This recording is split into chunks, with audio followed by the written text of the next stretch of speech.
Hi, I'm Dennis, and I'm a nurse. And I'm Shelly, and I'm a social worker. And today we're going to talk about schizophrenia.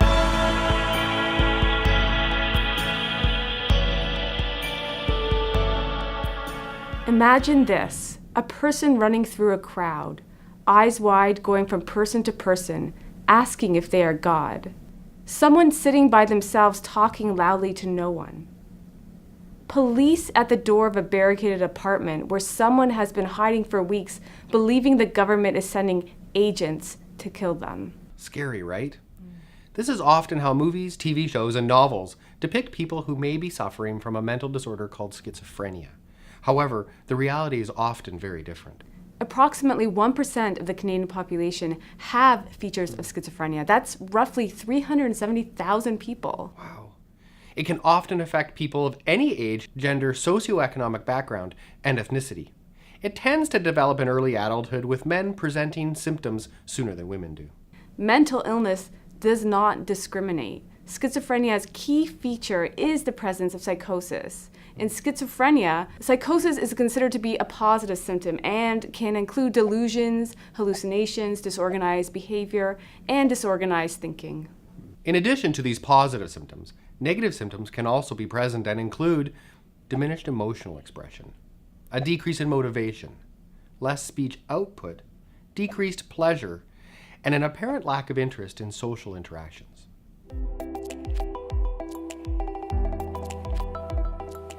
Picture waking up every day with the feeling that you are constantly being watched.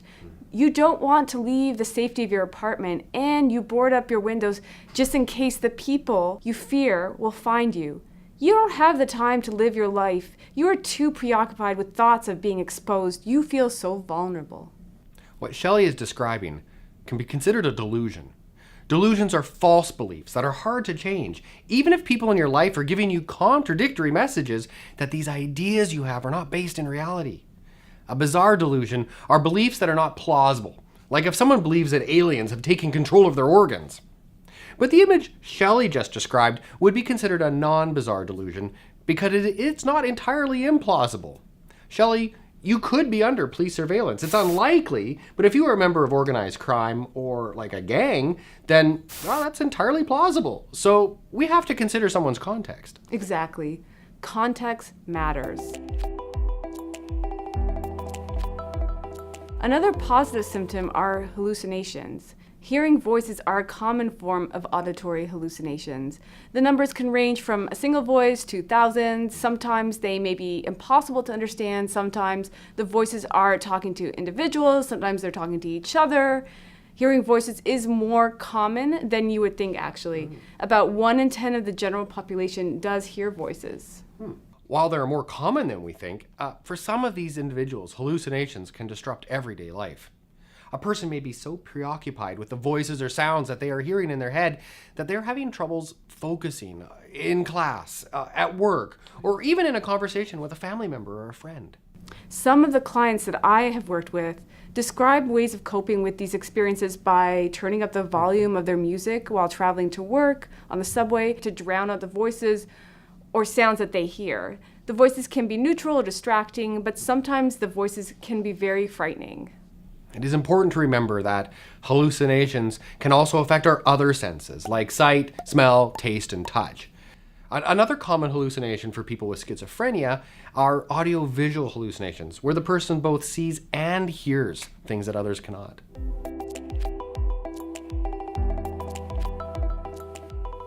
A third symptom for many people is disorganized thinking, also known as thought disorder. Have you ever had a problem getting your point across to others because of nerves or lack of sleep, a side effect of a medication you are taking, or you're in a country that does not speak your native language? While not exactly the same, people who struggle with disorganized thinking have the same frustrations that you may have. They may want to get their point across to others, but they're having difficulties. As you can imagine, this can be very disorientating. As social workers and nurses, we can assess these experiences through observation. For example, a person's speech may be tangential, never really finishing their original point. They may stop mid-sentence and lose their train of thought, or they may have very little content in their responses, and they're not able to string a sentence together. Along with hallucinations, delusions, and disorganized thinking, some people may also struggle with disorganized behavior, and this can be apparent by disruptions with goal-directed activities. So a person may pay less attention to personal hygiene, behavior may be unpredictable and inappropriate, like laughing at a funeral, while rarer, behavior can also be catatonic, like when a person holds a certain position for hours or sometimes even days. Disorganized behavior can really disrupt a person's life. In addition to these positive symptoms, people with schizophrenia can also experience negative symptoms.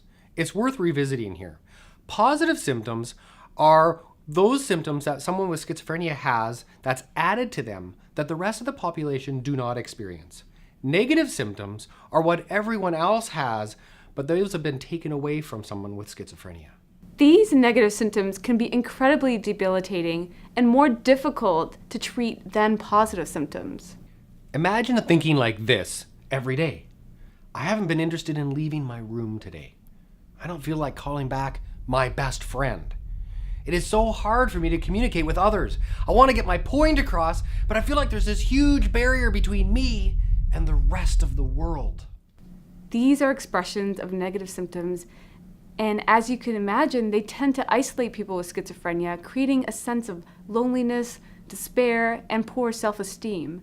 This also means that they are less visible in society, so it is easy for us to fear them and their symptoms and believe what we see in the media.